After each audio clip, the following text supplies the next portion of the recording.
Assalamualaikum warahmatullahi wabarakatuh. Perkenalkan, nama saya Dr. Gigi Fahiratu Zakia. Saya di sini sebagai host di acara Sanrasan, santai bicara masalah kesehatan. Dan bersama narasumber kita kali ini dari Poli THT. Beliau dokter senior di Rumah Sakit Tongas yang bernama Dr. Fandi Agus Wibowo, spesialis THT KL. Nah, tema kali ini kita akan mengangkat tentang mengenal audiometri, pemeriksaan untuk deteksi gangguan pendengaran. Nah, sebelumnya pada tanggal 3 Maret kemarin ya, tahun 2024 ini merupakan Hari Kesehatan Telinga dan Pendengaran Nasional. Nah, kebetulan nih berhubungan dengan Hari Kesehatan, kita akan lebih banyak mengetahui tentang audiometri itu apa sih. Sebelumnya selamat siang Dokter Fandi. Siang, selamat siang juga. Bagaimana dokter, kabarnya dokter? Sehat-sehat ya dokter? Alhamdulillah sehat. Sehat ya dok, alhamdulillah. Nah, bisa kita mulai ya dok podcastnya kali ini? Bisa. Oke dokter, jadi dok ya, seperti kita tahu telinga itu merupakan penginderaan yang penting ya bagi manusia. Dia sebagai indera pendengar, dan selain itu dia merupakan keseimbangan bagi tubuh kita sendiri ya dok ya. Nah, seiring berkembangnya waktu nih dok, teknologi kan semakin berkembang. Nah, namun dampaknya juga semakin bahaya nih buat sistem pendengaran kita ya dok. Seperti salah satunya yang sering kita pakai itu HP gitu ya dok ya. Terus kebisingan kendaraan kayak gitu. Nah, katanya nih dok, di Rumah Sakit Tongas itu ada alat baru namanya audiometri ya dok ya. Nah, audiometri itu katanya bisa untuk deteksi gangguan pendengaran ya dok. Apa betul dok? Apa gimana ya dok untuk pemeriksaan audiometri itu sendiri? Ya, terima kasih buat semuanya. Assalamualaikum.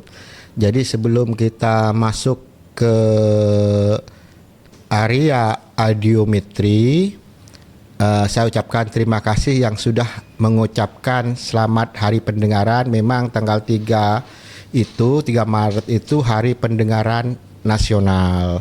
Untuk tahun ini tahun 2024 dari pusat perhati pusat Kolegium THT itu sekarang slogannya ubah pikiranmu, mari peduli, tuli bisa ditangani. Artinya kita punya target bahwa gangguan pendengaran tuh bisa kita tangani dengan maksimal gitu ya. Karena gangguan pendengaran tuh bisa menyerang anak-anak, dewasa, dan semua umur lah. Target kita semua pendengaran bisa kita tangani. Untuk lebih detailnya ke ada audiometri, maka saya harus jelaskan dulu apa sih audiometri itu. Audiometri itu alat canggih lah ya, alat modern yang bisa kita gunakan untuk mendeteksi dengan cepat adanya gangguan pendengaran. Nah, alatnya sendiri namanya audiometer. Dengan audiometri itu kita bisa melihat gangguan pendengaran itu mendeteksi dengan cepat. Ini masuk pendengaran saraf kah, pendengaran sumbatan kah, atau campuran kah. Nah, dari audiometri ketahuan langsung, dan kepastian kevalitannya bisa kita katakan cukup valid gitu. Sangat canggih ya dok, berarti. Keren. Dan memang tidak semua rumah sakit punya alat ini. Itu berarti Rumah Sakit Tongas termasuk ya salah satunya. ya? Rumah Sakit Tongas yang salah satunya mempunyai alat ini gitu ya. Ya. Terus untuk tujuan pemeriksaan audiometri itu sendiri gimana dok? Kembali lagi, kita kalau tujuan audiometri kan untuk deteksi ini orang pendengaran. Tuli itu ada 3 macam mbak. Oh gitu. Namanya ada tuli sumbatan, tuli saraf, tuli campuran, mixed hearing loss namanya. Jadi ada konduksi hearing loss, sensorineural hearing loss, dan mixed hearing loss. Ini mixed hearing ini gabungan. Dan itu hanya dibuktikan lewat audiometri. Tidak bisa tanpa audiometri kita bilang, ini tulis saraf, ini tulis sumbatan angel. Kalau audiometri langsung kita bisa deteksi, oh ini tulis saraf, oh ini campuran. Nah ini penting, kenapa? Kalau sudah tahu jenis tulinya, kita akan tahu obatnya apa gitu. Iya. Gitu. Jadi pemeriksaan penunjang yang penting buat menentukan diagnosa dan rencana perawatan selanjutnya ya dok ya. Iya. Itu penting. Terima kasih dokter. Selanjutnya untuk prosedur, bagaimana prosedur pemeriksaan audiometri itu sendiri dok? Kalau audiometri itu ya memang kita lakukan untuk penyakit. Karena audiometri itu kalau sudah bicara alat canggih, otomatis kita akan berhubungan dengan biaya, Mbak. Saya kurang tahu pasti biaya berapa di luar, tapi saya dengar di swasta itu mainnya kurang lebih 200 ribuan sekali periksa. Tapi kalau di Tongas ini alhamdulillah karena rumah sakit negeri, saya dengar terakhir itu tarifnya 100 ribu. 100 ribu, ya. 50%-nya. Tapi untuk pastinya kemarin saya tapi di luar kurang lebih segitu. Tapi untuk pastinya mungkin bisa dicek di luar. Tapi insya Allah untuk terutama untuk swasta mungkin masih jauh di atasnya ya. Masih bisa dijangkau ya, Sobat Smile di Rumah Sakit Tongas nih ya. Hanya 100 ribu. Terus bagaimana, kapan dilakukan pemeriksaan audiometri? Yang jelas kalau pasien itu datang dengan gangguan pendengaran, misalnya anak kecil, Pak Dokter, saya gak bisa dengar sudah kurang lebih 1 tahun atau 5 bulan atau 2 bulan, gak dengar sama sekali, kecil sekali. Setelah melakukan pemeriksaan fisik dan lain-lain, kita temukan, saran kita lakukan audiometri. Atau orang tua yang nggak dengar, kata-kata orang tua, saya gini selalu bilang ke pasien-pasien saya ya, kalau punya orang tua nggak dengar, umurnya berapa Bu? 60 tahun Pak Dokter, orang tua saya kurang dengar. Jangan dimarahin, kasihan. Karena ini sering kejadian, bapak ibunya nggak dengar, sama anaknya disentak-sentak. Semacam memarahi lah untuk di rumahnya disentak buat denger. Nah ini kasihan dia orang tua. Walaupun pendengarannya nggak lihat, tapi mata beliau masih melihat kalau anaknya agak marah. Iya.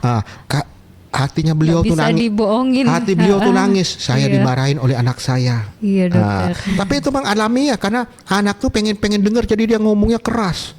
Jadi semacam nyentak. Ya. Tapi kita harus menghargai bagaimana hati orang tua kita. Kita akan jadi orang tua semua kok, akan tua semua. Bayangkan kalau kita disentak oleh anak kita. Nah itu yang saya pikirkan. Nah dengan adanya audiometri, orang tua yang tidak bisa mendengar, kakak kita nggak bisa mendengar lama, kita akan tahu langsung kita periksa audiometri, akan ketahuan ini tulinya apa. Oh tulinya saraf, bisa diobatin nggak? Dari audiometri terlalu berat sekali, jawabannya pemasangan alat bantu dengar. Nah bagaimana prosedur alat audiometri itu dipakai? Kita akan masukkan pasien itu ke ruangan kedap suara. Ada ruangan khusus ya dok? Ada ruangan kedap suara, di Politi ada, di Tongas. Nanti pasien itu akan kita pasangin alat, namanya alat semacam earphone beginilah. Itu dipasang di telinga, nanti operatornya saya sendiri megang alat di luar, kita akan mencet suara, kita kasih nada tit. Kalau pasien itu dengar, dia akan tunjuk tangan. Nah, suara terus sampai kanan kiri sampai, nah dari suara itulah berapa kali umumnya audiometri itu ada namanya ambang batas dengar. Biasanya kalau kita ngomong 25 desibel itu normal.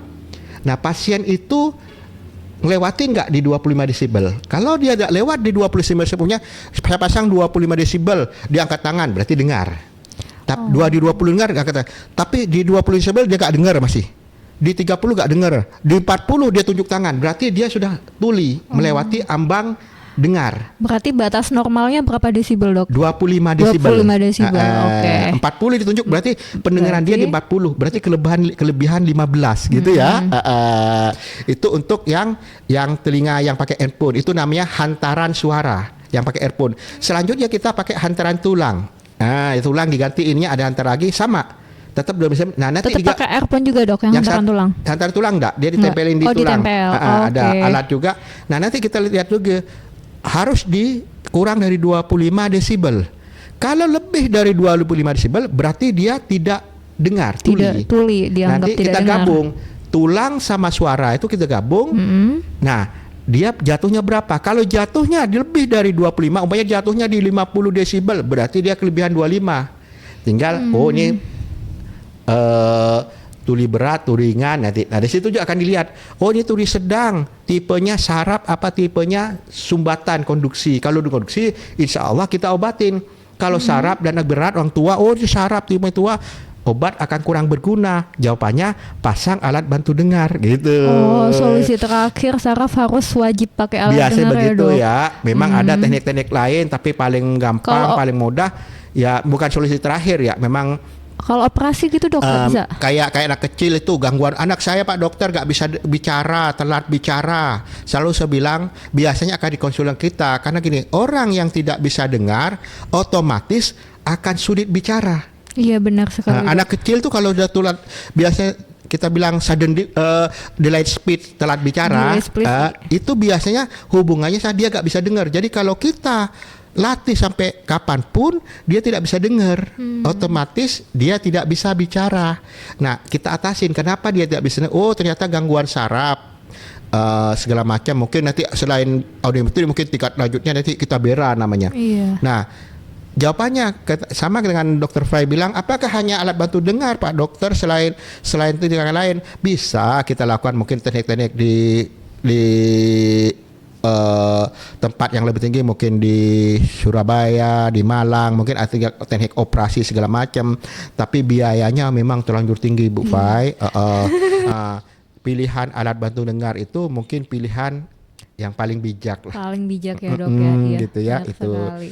Iya Dok, saya pernah dengar juga dari pasien saya, pasien gigi maksudnya, dia cerita nganterin anaknya juga di Surabaya, sudah di Surabaya sudah masuk, gak bisa dengar, anaknya masih kecil, gitu, operasi gitu katanya ada gitu Dok.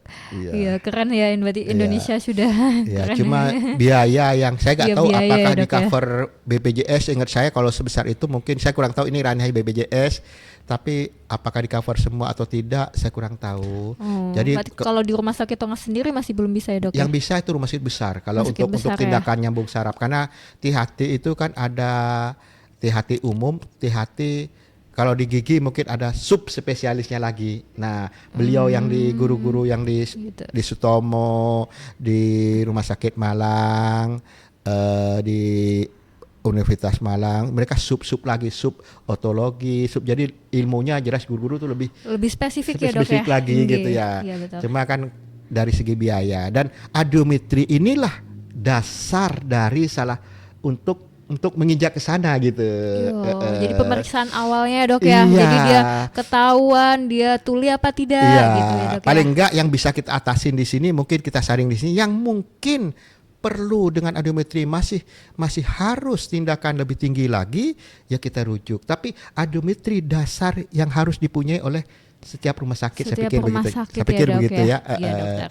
Jadi dengan adanya audiometri ini tidak hanya untuk orang pasien-pasien yang tua buat ngecek pendengarannya kita, jadi anak kecil pun yang speak delay bisa dicek dengan audiometri untuk mengetahui diagnosa lebih awal ya Sobat Smile. Yang penting ini Mbak, ini yang anak kecil ini yang penting bisa kooperatif. Bisa lah. kooperatif ya Dok ya. Iya. Jadi dokter sama pasien jadi bisa kerjasama yang Iya. baik biar nangani pasiennya ya. Terus Dok, untuk jika hasilnya nih Dok, misalkan pemeriksaannya pada saat tes audiometri tersebut Dok, hasilnya nih tidak normal. Nah, pasien itu sebagai orang awam langkahnya tuh harus gimana Dok? Jadi biar nggak ketakutan atau gimana Dok? Mungkin bisa dibantu jawab Dokter? Jadi sebelum kita audiometri itu kan kita lakukan pemeriksaan dulu. Seorang dokter THT itu biasanya jarang langsung kalau tidak kasus yang situ, dia tidak langsung audiometri karena biaya ya. Biaya. Nah, kalau sudah audiometri ternyata ketahuan, oh ini sarafnya kena tuli saraf lah. Ya biasanya kita sarankan kalau memang dari segi pengobatan sudah tidak bisa, sudah berapa kali diobat tidak bisa, kita sarankan untuk biasanya kita untuk pemasangan alat bantu dengar, Mbak. Kalau anak-anak ya audiometri masih bisa kooperatif kita periksa, hasilnya ketahuan. Nah kita kalau masih ragu, kita akan lakukan pemeriksaan yang lebih canggih lagi. Cuma untuk orang tua ke atas, dewasa ke atas, kalau memang sudah dari hasil audiometri tuli berat, umpamanya kan tuli itu ada ringan, sedang, berat. Kalau udah beratnya agak angel diobatin, agak susah diobatin. Jadi saya bilang Bu, biar komunikasinya agak enak, kita pasangkan alat bantu dengar. Nah, untuk dasar alat bantu dengar, masang alat bantu dengar itu salah satu dasarnya audiometri itu kan gitu ya. Iya dokter. Baik, jadi kembali lagi tergantung tingkat keparahan pendengarannya Sobat Smell ya. Kalau misalkan ringan bisa dibantu dengan obat-obatan. Kalau sudah parah harus dibantu dengan alat pendengaran ya Sobat Smell. Nah dok, kapan nih kita sebagai pasien perlu melakukan pemeriksaan audiometri? Apakah kita misalkan dipanggil teman nggak dengar, apakah itu termasuk wajib harus tes audiometri ya dok atau gimana? Jadi gini,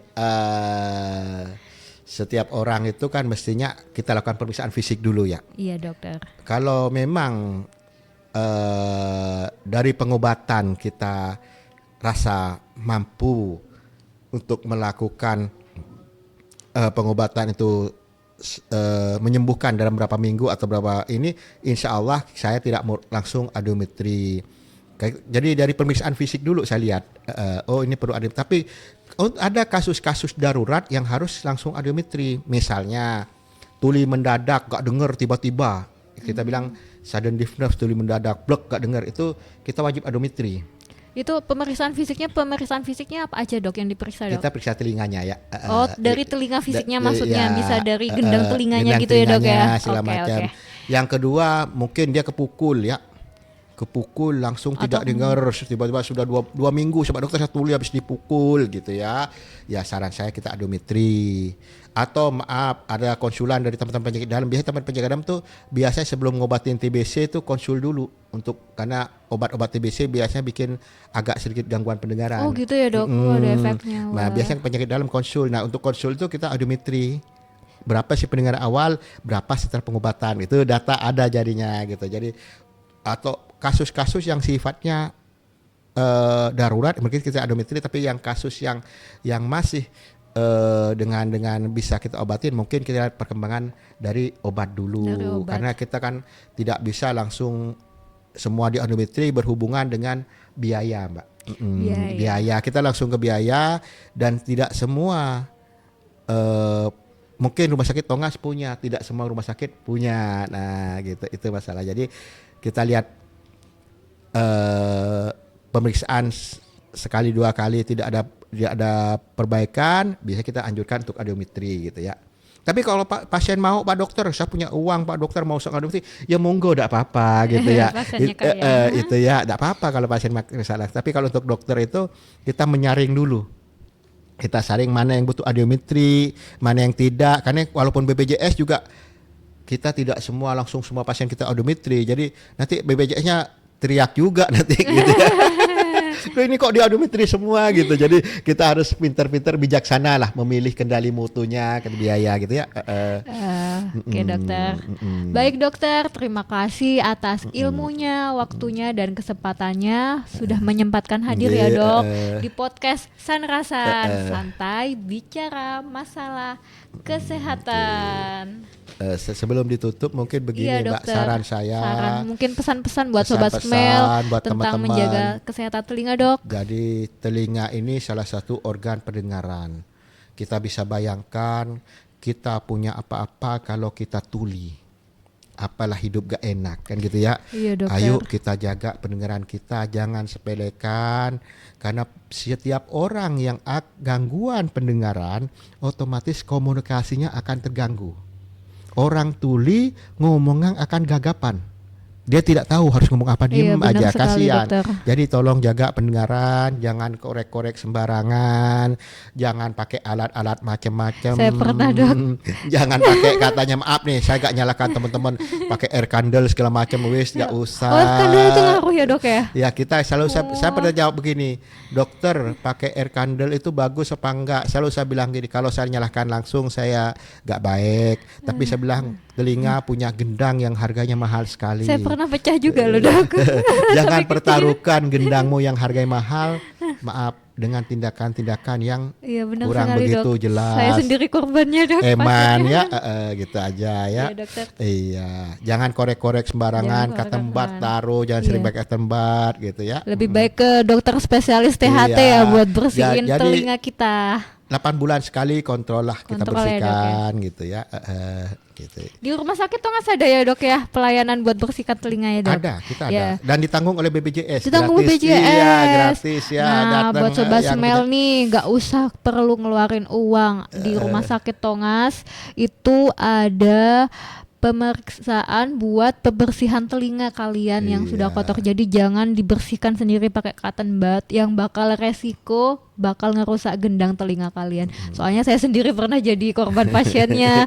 Telinganya pecah dikit bunyinya tuh nggak bisa denger, nggak enak banget telinga. Jangan sampai ya sobat Smell Pakai sebelum BPJS terlambat. ya, gratis. Pakai BPJS gratis, silahkan datang di rumah sakit Tongas ya. termasuk audiometrinya gratis, Mbak. Audiometri juga gratis. BPJS. Oh, keren iya, sekali. Nah, apalagi gratis audiometri yang kalau pakai umum nih bisa ngeluarin uang ratusan ribu. Dengan BPJS kalian cuma datang ke rumah sakit Tongas, duduk manis, nunggu antrian, masuk THT, udah pulang nggak ngeluarin duit. Ya Iya, kan? gitu.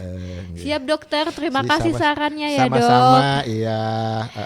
Nah, buat sobat Smell nih, jika mengeluhkan tentang kondisi telinga, tentang apapun kondisinya bisa datang ke rumah sakit Tongas ya, ke Poli THT, bisa ketemu dengan beliaunya Dokter Fandi, spesialis THT, KL dan Dokter Winulang ya dok ya.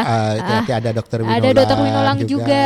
hati-hati, Nah, dokter di ya. sini siap melayani Anda dengan setulus hati. Kita akhiri podcast Sanrasan kali ini ya. Sampai jumpa di lain kesempatan bersama Sanrasan. Santai bicara masalah kesehatan bersama Rumah Sakit Tongas. Terima kasih. Terima kasih, dokter. Sama-sama. Assalamualaikum. Waalaikumsalam.